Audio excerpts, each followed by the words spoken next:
Hey guys, Jeff here, Dice Setters. Happy 4th of July to all of you. And today is 4th of July.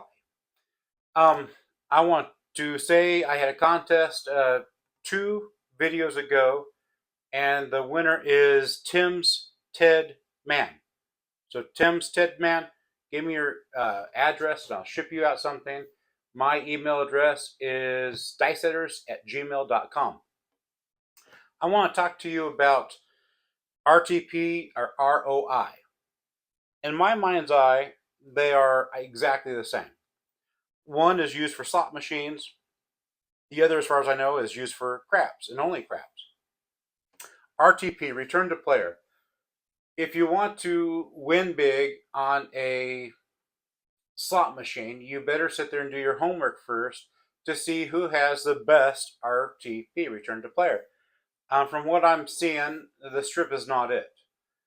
The places like in Henderson and stuff like that, they're higher. Even Fremont Street is actually higher than the strip. Independent casinos like Ellis Island are higher. What else is there? Yeah, anything that's on the strip, you're not going to, it's going to be lower. It's got to be lower. But most people tend to play more so that you'll see, more jackpots being won on the strip. But that's just because more people are playing high. That's the only reason why. But that is return to player. In craps, you have ROI. You have return on investment. Oh, the Palms. The Palms, for the longest time, they had the biggest return to player. On the craps table, you have return on investment.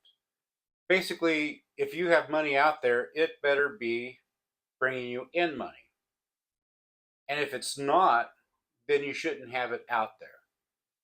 You hear craps channels talk about house advantage. This has a whatever house advantage. This is the best way to beat house advantage. The biggest thing that we have going for us is that we can manipulate the dice. We can actually touchy-feely these things and change the outcome instead of just randomly throwing it. The cool thing is that's the only game in the casino that you can do this to. You can't take apart the slot machine and change the reels to line up the way you want to prior to you spinning it. You close the little machine up and put your money in. You can't do that. They won't allow you. That'd be called cheating. But craps is the only game that you can actually touch, feel, do something, and you are actually the last thing that has influence besides the table and besides the wall of what's going to be the outcome. You can't do it on blackjack. You can't do it roulette. You can't do it on baccarat. You can't do it on anything else. There's nothing else that you can actually physically touch and have an impact on the outcome.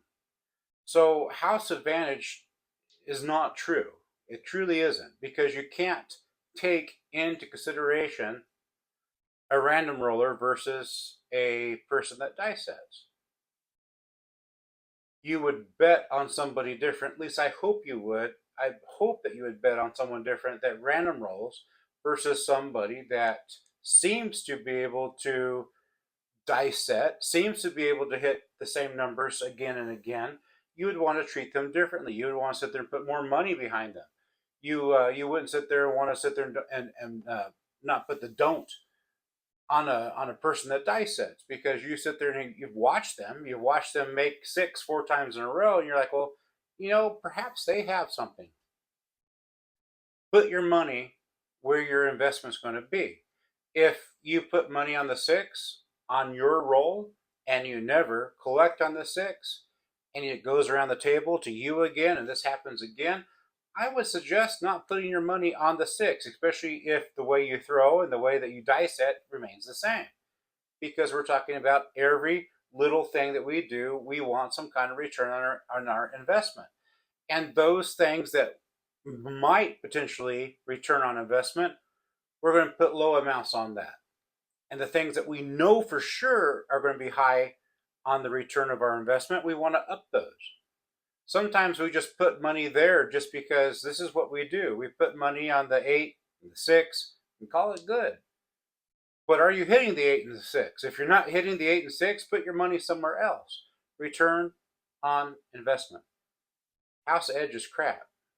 That's why when you hear of such machines that you can put your own strategy in and it rolls 100 times, 1,000 times to see how your strategy can change and how much more money you can win is all crap. Because on this channel, we dice set. And there's no way for them to include that as a characteristic in a game program. I imagine they could do a little bit of AI, but I imagine they pump in too much, it will waver one way greatly or the other way greatly. It won't stay on that true line. Most people are going to sit there and roll a 7 every 6 times. But hopefully that we're dice setters, we should have, roll 10 times, 20 times, 30 times. And that blows house advantage completely out of the water. And we wouldn't sit there and put our money somewhere that we're not going to roll. Return on investment. So be sure, guys, when you're sitting there, thinking about where I'm going to put my money. If you never, ever, ever roll a hard 8, there's no sense of putting money on the hard 8. If you can roll the hard 6 every other time, I would suggest you put money on that. Not a lot, $5, $10.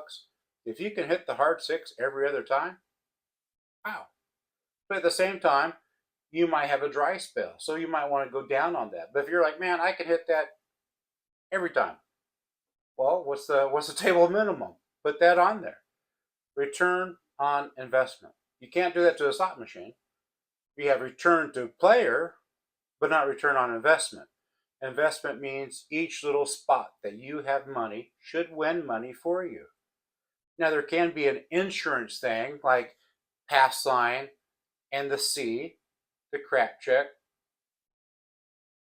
But why would you sit there and put pass line and C and E? Because aren't you covered for the E part if you're on the pass line? Oh, I'll get paid more. You're already getting paid on the pass line. The C is just there in case you roll a 2, a 3, or a 12. So you're losing money truly on the E. But yet, when you go to a table, come out roll, oh, C and E, and they clearly have money on the pass line. A lot of times the dealers will ask me, oh, you want this on the C and E? No, I have money on the E. Why would I want double my money on the E? I want it on the C. Only the C. It's called insurance. Think about it. Where do you mostly put your money? How much are you getting back? These are things to think about. And most of the time, it's just kind of like, well, this is the way I've always been playing. And I never seem to come home with money. Think about where are you putting your money? If you've never rolled a hard 4, a hard 6, or a hard 8, don't play the hard ways. If you see somebody randomly rolling and they're hitting the hard ways, forget about it. They're a random roller. If you see a dice setter hitting the hard ways every other time, man, put money on the hard ways. If you lose $5, you lose $5. If you win 45. I'll take 45 for $5. That's not a problem. Like, share, subscribe. Happy 4th of July. And tell me what you guys think. Tell me, what do you sit there and see the most return for your investment? Is it the pass line?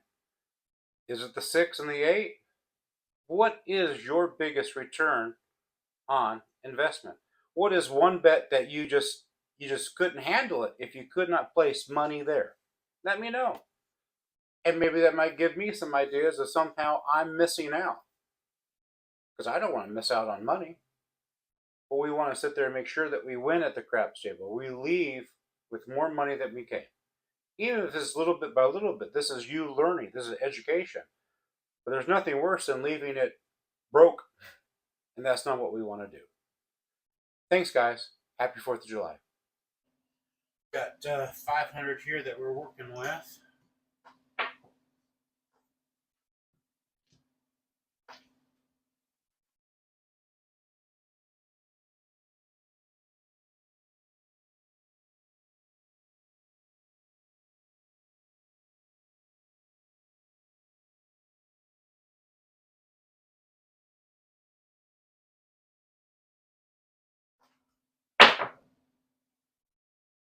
It's going to be an 8.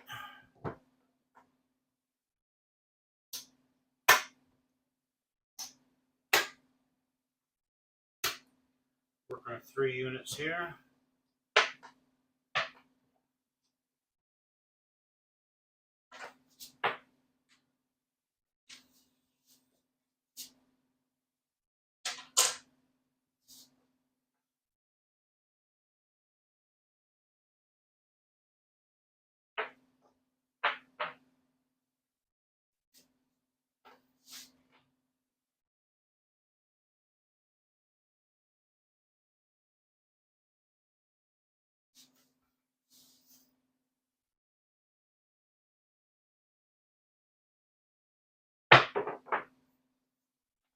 Maybe a 6.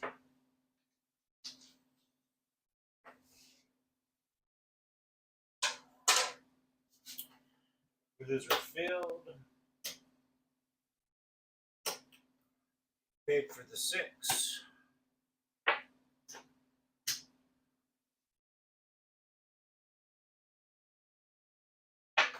Go up 1 unit for the 6.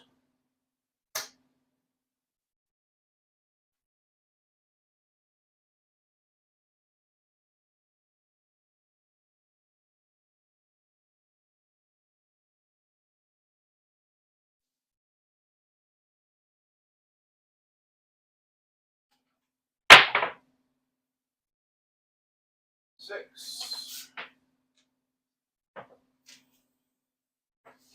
Part 6.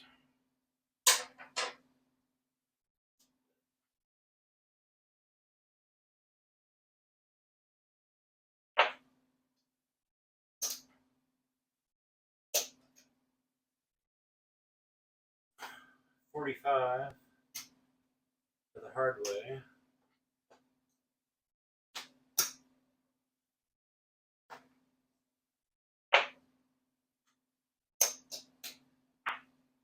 Pay myself for the 6.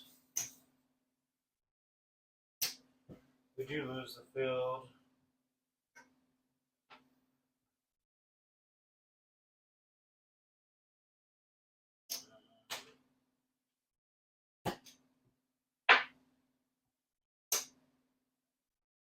Go up 1 more unit.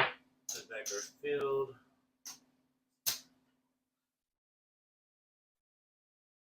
Marker 6.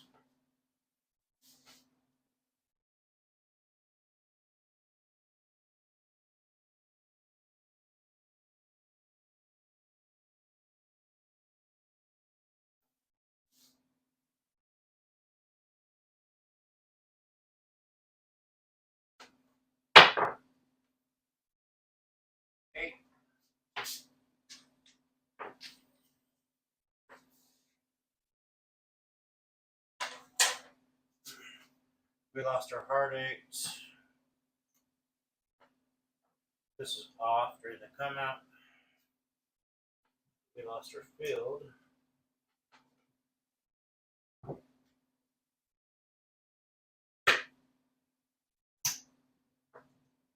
Mark our 8. And we start all over again.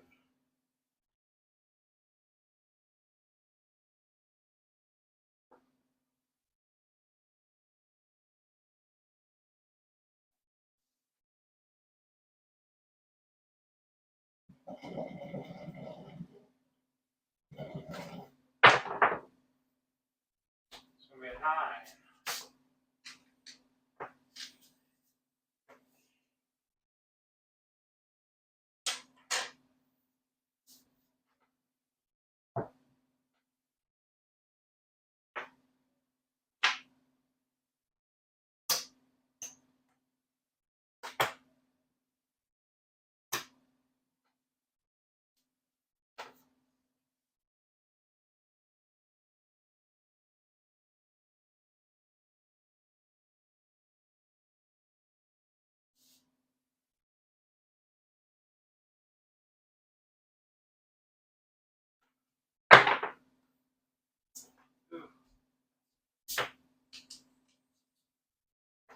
There went number 7. That's off. Actually, I would turn that one back on. So we lost these. Oops, so I said it there. We lost that. We lost that. And that.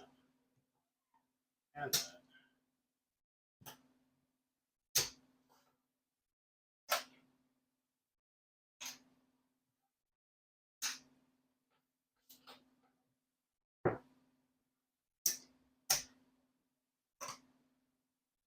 Try it again.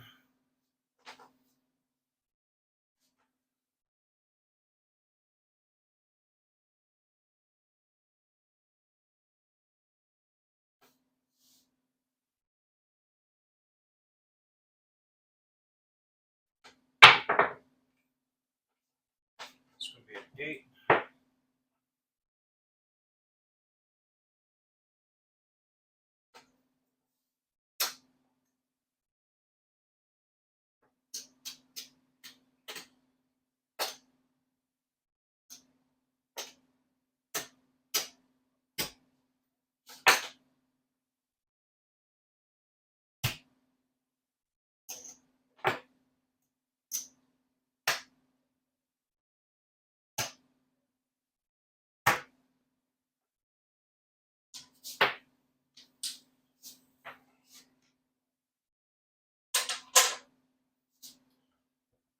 Let's do the hard ways again.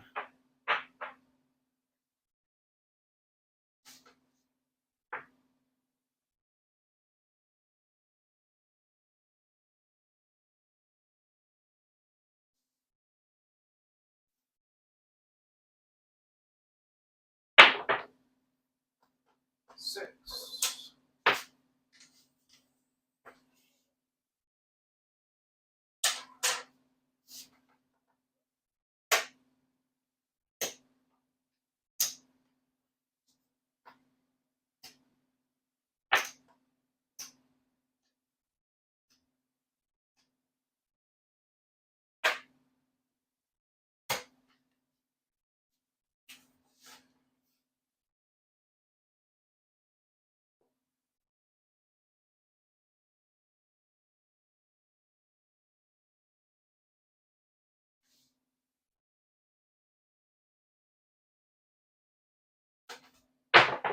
Bad landing. Absolutely horrible landing.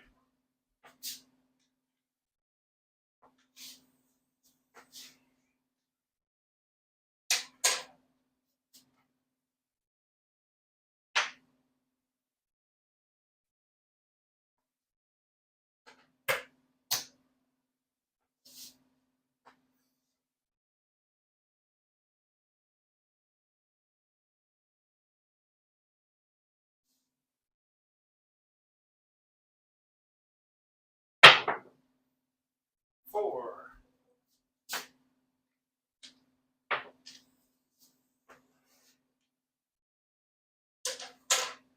We lost our hard way.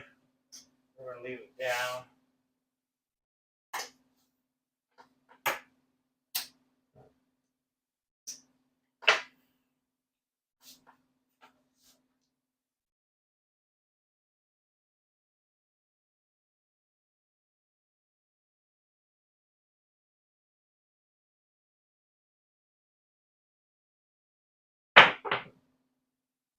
Ten.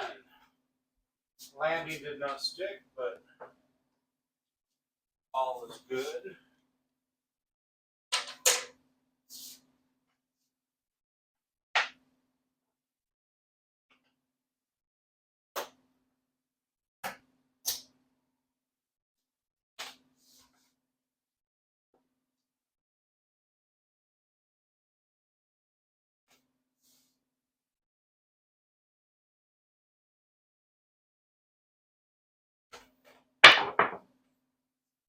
Ten.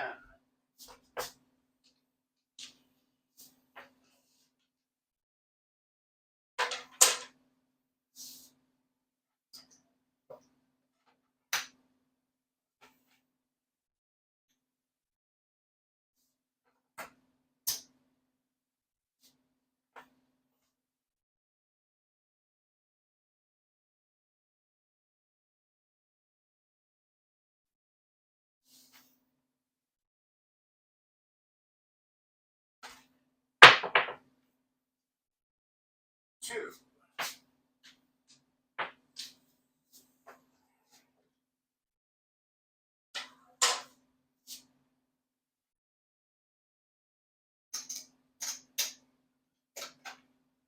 That's a double.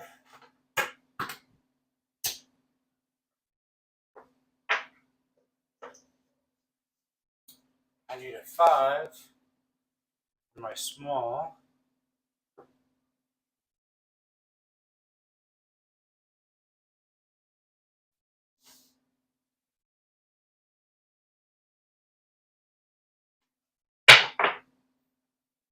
Hard 6.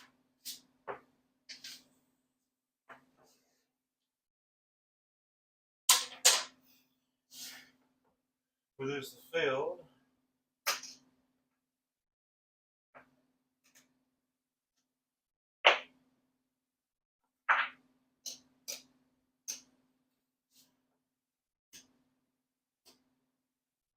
Phases for our 6.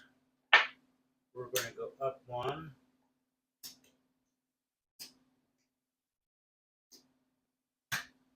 And then we'll pay ourselves for the hard 6.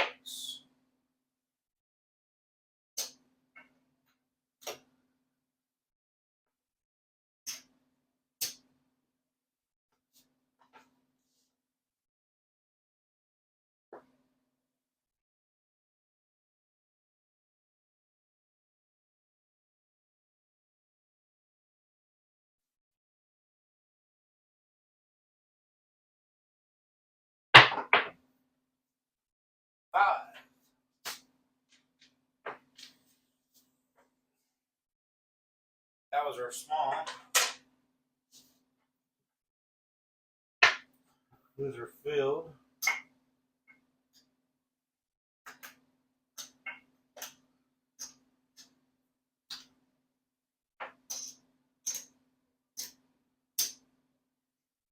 Go up on the 5.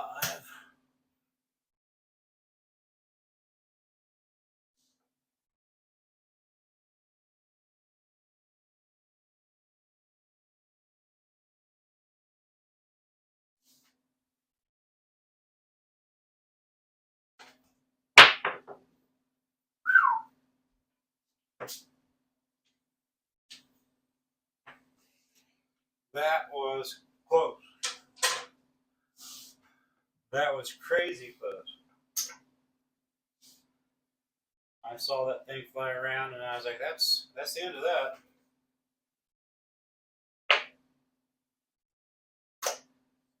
Pay ourselves for the 6.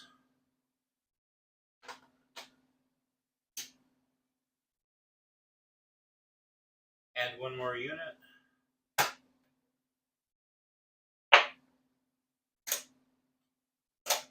Pay ourselves for the hard 6.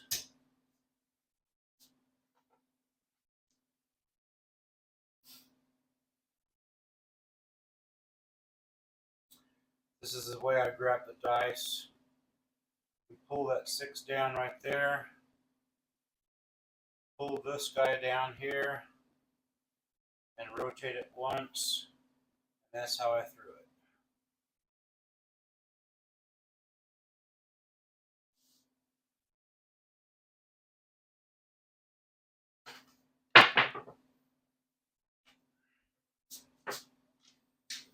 Missed the landing again. We lose the field.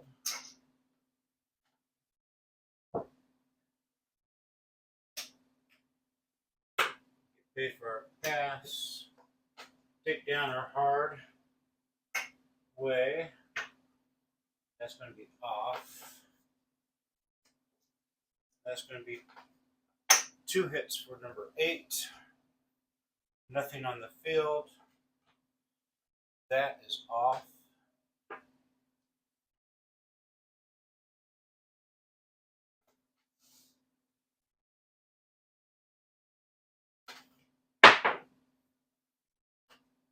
Hard 4.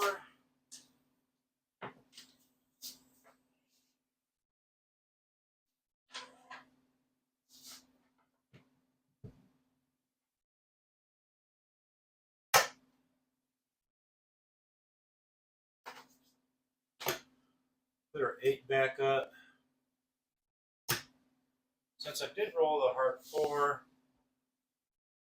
I'm going to sit there and put our hard 4 back. Looking for a 9, 11, and a 12 to complete everything. Surprising I don't get 12. Most time you do.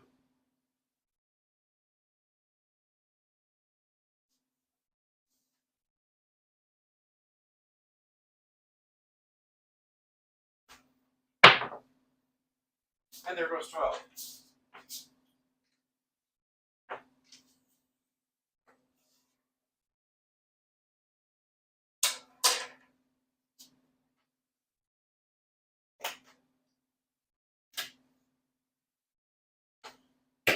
Pays double. I need a yo and a 9.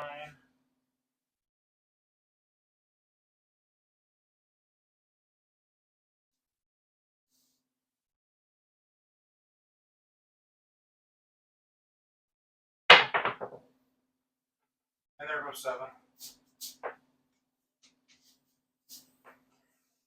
Let's add them up, see what we did.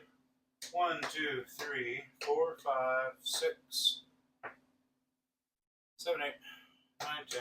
Not that good.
We started with 500.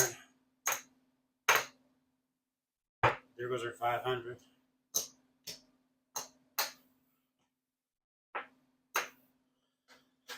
$77.